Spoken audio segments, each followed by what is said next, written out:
I never thought a small cardboard box could change everything. Even now, when I look at that corner by my door, I can still picture it, tucked between the bushes, edges soaked from the rain, as if someone had left it in a hurry.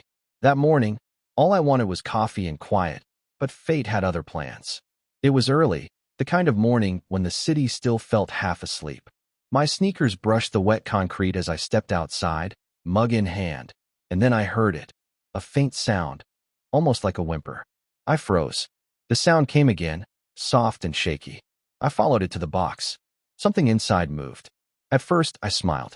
Someone must have abandoned a puppy. I crouched down, lifted a corner of the lid, and saw a tiny, curled-up creature. Its fur was damp, its breathing shallow, its little nose twitching. When it opened its eyes, something felt off. They weren't round and gentle like a puppy's. They were sharper, amber, wild. Still, instinct took over.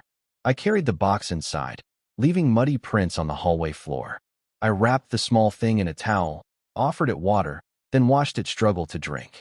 It trembled, trying to stand, but its legs wobbled beneath its own weight. My heart clenched. I whispered, "Hang in there, buddy." Only after I set it down near the heater did I really look. The paws were too big, the snout too narrow, its ears stood too tall. Something about its posture, alert even in exhaustion, didn't fit the image of a puppy at all. I opened my laptop, searched, wild canine pup found, and my pulse quickened as the photos loaded. Wolves. Every detail matched. No, that couldn't be right. Wolves didn't end up in boxes at city doorsteps. But when I called my friend Lily, who worked at an animal clinic, she didn't laugh. She asked me to send a picture. After a pause that felt endless, she said, "Caleb, I think that's a wolf pup." I looked at the small creature again. It had curled up tighter, breathing quietly now, as if it finally felt safe. My apartment felt too small, too bright, too human for something like this. But I couldn't put it back outside. Not in the cold, not after someone had already given up on it. I found a shallow bowl, warmed some milk, tore up soft bread, and fed it bit by bit. It ate slowly, weakly, but it ate. Then it nudged my hand with its nose and pressed against my palm. I stayed like that for a long time, the hum of the heater and its tiny heartbeat filling the silence. By the time night fell, I'd made it a nest in a box lined with towels. I told myself it was just for the night. One night, until I figured things out. I turned off the lights, left the lamp glowing low, and sat watching it sleep. Hours later, a sound pulled me out of a dream. A soft, broken gasp. I leaned over the box. The pup's chest rose unevenly, its breath ragged. Panic hit me like ice. I touched its fur. It was burning hot. I whispered its name, though it didn't have one yet, and reached for my phone. I didn't care that it was 3 in the morning. Tomorrow, I was taking it to the vet. Whatever it was, dog or wolf, it wasn't dying on my floor. The morning light felt too harsh after a sleepless night.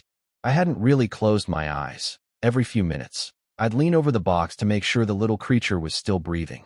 When dawn finally arrived, the air inside my apartment smelled of wet towels and worry.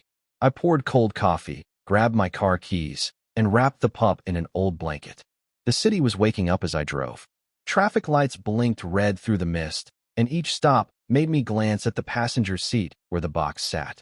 The pup barely moved, only its ears twitching at the hum of the engine. I whispered that we were almost there, though I didn't know what there meant yet. At the vet clinic, the waiting room buzzed with noise, barking, murmurs, the clatter of leashes. When I stepped inside with the box, the room quieted. A woman smiled, thinking I carried a rescued puppy, but another man frowned and muttered something about wild animals. I tried not to listen. I just wanted someone to help. A nurse called me in. The vet's name tag read Hannah Lewis. Her voice was calm but curious as she lifted the blanket. The moment her eyes met the animal's, her expression changed. She didn't need long. "This isn't a dog," she said softly, running her hand over its back. "I'm almost certain it's a wolf pup." The words hit harder than I expected. I opened my mouth, but nothing came out. She continued, something about bone structure, paw size, ear shape. All I could do was stare at the fragile creature on the table. "I didn't know," I finally said. "I found him outside my door. Someone left him there. I just couldn't ignore it." Hannah nodded. "You did the right thing bringing him here. But keeping him, that's not an option. It's illegal and dangerous. You'll need to contact a wildlife rehabilitation center." I'm not trying to keep him, I said, my voice cracking more than I wanted. I just didn't want him to die alone. Her expression softened. I understand. She said in 4 lines into the pup's tiny leg, explaining that it was dehydrated but strong enough to recover. She mixed a special milk formula, showed me how to feed it properly, and wrote down instructions. You can care for him for now, she said, but call this number today. She slid a card across the table, Wildlife Rescue Center, Northfield County. I watched as she gently cleaned the pup's fur. It let out a faint whine, then nuzzled her hand before falling asleep. For a moment, the room felt still. Hannah looked at me and smiled slightly. He trusts easily. That won't last long. Wild animals remember who they are. On the drive home, I dialed the number. A man answered, Jason, from the center. His tone was professional but not cold. I told him everything. Where I'd found it, what the vet said, how small and weak it was. He listened carefully, then sighed. If it really is a wolf pup, we need to try returning it to its pack, he said. Every day it stays with humans makes that harder. I understand, I said, though my chest tightened. Can I keep him for a few days? Just until he's stronger? There was a pause. All right, Jason said finally. But it has to be temporary. No playing, no naming, no bonding. Treat it like a wild animal, because that's what it is. After the call, I sat in silence. The pup stirred beside me, pressing its head weakly against the blanket. I wanted to tell it that everything would be fine, but the truth was, I didn't know if I could let it go.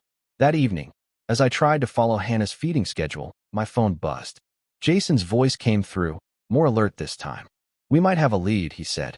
A local ranger reported a small wolf family near the North Ridge. One pup missing. I looked at the small creature in the box. Its eyes opened, catching the dim light of my living room. I whispered, maybe we found where you belong. 2 days later, the morning air smelled of pine and damp earth as I met Jason and Brooke outside the rescue center. They stood by a dark SUV loaded with gear, tranquilizer kits, radios, a small cage, and the carrier where the pup rested under a thick towel. Jason greeted me with a nod. Brooke, younger and quiet, smiled but said little. I could tell they'd done this many times before. I hadn't. The drive took us past the city limits, into a stretch of forest that looked endless. Jason explained the plan. We'd go as close as safety allowed to where a ranger had spotted tracks. Then, we'd use sound recordings to draw the pack closer. I tried to act calm, but my hands wouldn't stop tightening on my knees. When we parked, the forest swallowed the noise of the car. Only birds, wind, and the distant trickle of water filled the silence. Brooke lifted the carrier carefully. The pup stirred, ears twitching.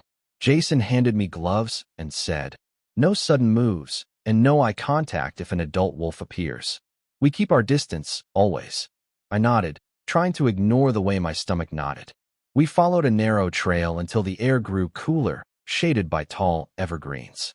Jason pointed at the ground, paw prints, faint but fresh. My breath caught. For the first time, the idea that this pup had a family somewhere felt real. We set the carrier down and waited while Jason unpacked a small speaker. A low, mournful howl echoed through the trees. For a few minutes, nothing happened. The forest seemed to hold its breath.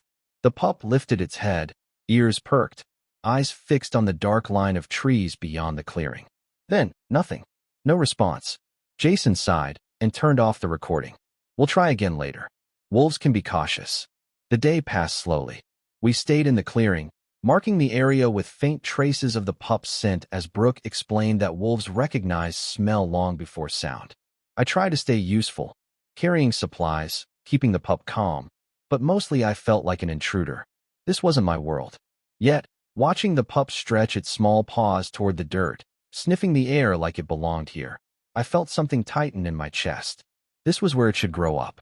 By evening, Jason decided to call it. We'll come back tomorrow, he said, packing up the gear. They might return at night. On the ride back, the forest blurred into gold and shadow outside the window. The pup slept quietly, head resting against the towel. For the first time, it didn't tremble. At home, the silence of the apartment pressed heavier than before. The pup followed me with its eyes as I set down the carrier. When I reached to adjust the towel, it leaned into my hand. Its nose brushed my wrist, tentative but real. I froze, afraid to move, afraid to break the fragile trust forming between us. I didn't name it, not properly. But when I made a soft sound, a low hum, like the start of a word, it turned its head every time. That became our language. No names, just sounds. Later that night, I caught myself staring at the small creature sleeping on the rug, a wild thing that somehow trusted me. What if the pack never came? What if it was too late already? The thought hit harder than I wanted to admit. The next evening, Jason called. His voice was sharp, hopeful. "Caleb, we might have something." A ranger heard a distant call near the ridge, sounded like adults, and one weak reply. "Could be your pup's family." I looked toward the carrier, where two amber eyes blinked up at me from the shadows. Tomorrow, we'd find out if they still wanted him back. The next morning the world felt muted, as if the city itself was holding its breath. Fog hung low over the streets when Jason pulled up outside my building. The headlights cut pale tunnels in the gray air.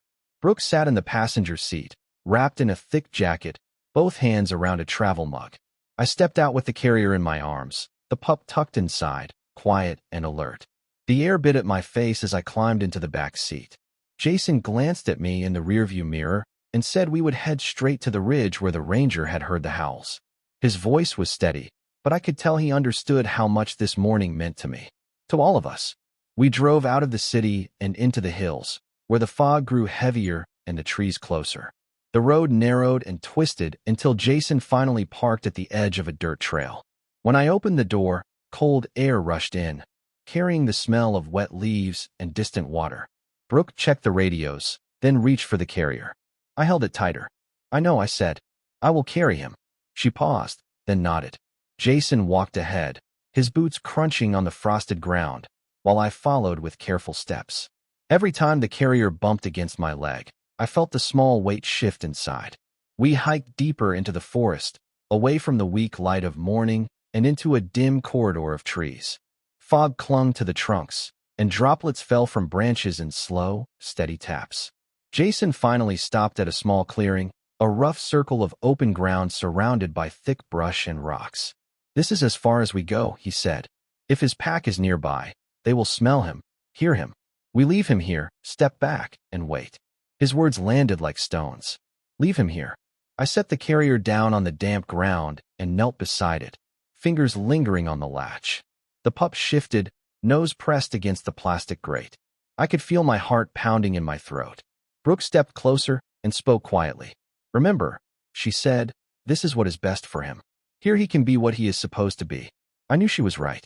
I knew this was the plan from the start. But knowing something and doing it are not the same. My hands shook as I opened the carrier. The pup blinked against the pale light, ears perked, nose twitching as it tasted the cold air. It stepped out, paws sinking slightly into the wet soil. We stepped back a few paces. Jason raised a hand, reminding me not to crowd the animal.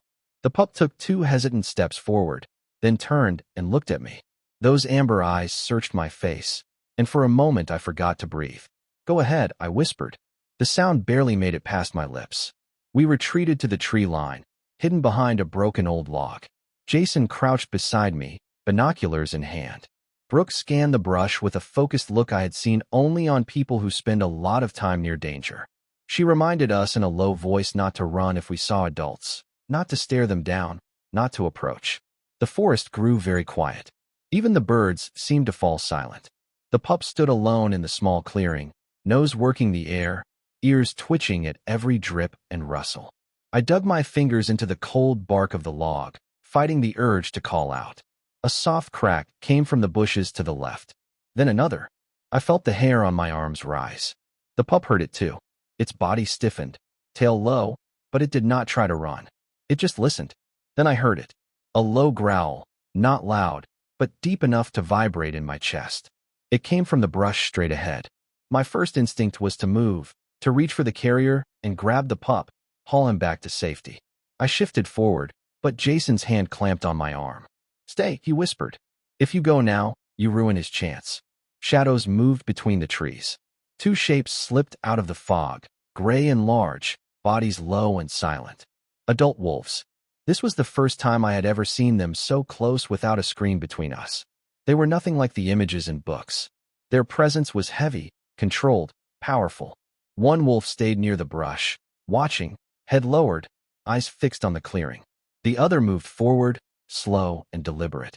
The pup let out a thin whine, halfway between fear and recognition. Its body lowered, ears flattening, but it did not back away. The adult came closer, step by step, each one measured. I could see the muscles ripple under its coat, the steam of its breath, the scars along its muzzle. It stopped just a few feet from the pup and lowered its head to sniff. The pup let out another small sound and pressed its nose forward. My whole body screamed to move. Every worst-case scenario flashed through my mind. What if they rejected him? What if they hurt him? What if this was a mistake from the start? I shifted again, but Jason's grip tightened. If they wanted to attack, he murmured, it would already be over. Let them decide. Seconds stretched so long they felt like minutes. The adult wolf sniffed the pup from head to tail, then nudged it with a firm, almost rough motion. The pup stumbled, then regained its balance. It walked in a small circle, tail low but not tucked, nose glued to the adult's shoulder. Brooke exhaled slowly beside me. That is good, she said under her breath. That is how they test. Another rustle came from behind. When I glanced back, I saw a third shape at the edge of the brush, smaller than the others, but larger than the pup. Another juvenile, watching, ears pricked. The adult turned its head toward the trees and gave a short, low sound.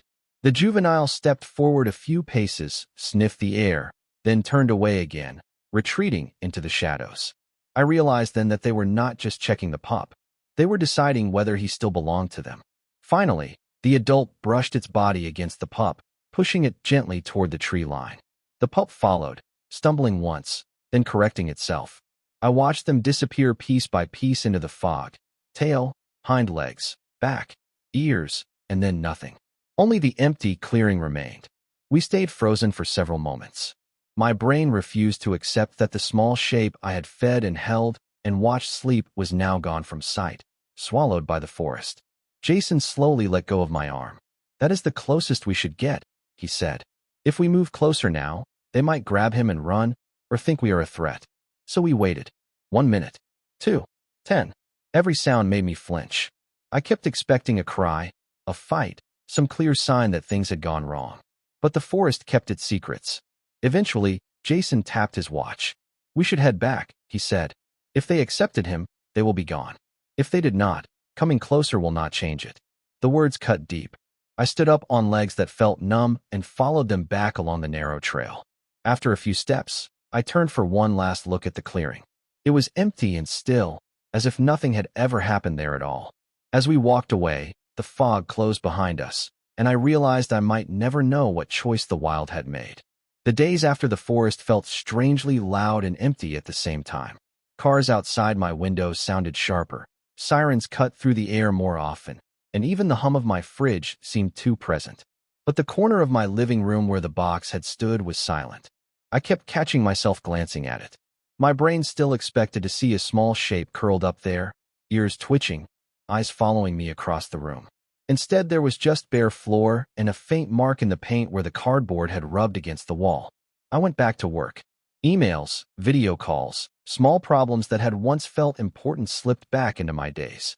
My coworkers complained about deadlines and traffic. I nodded in the right places and replied to messages.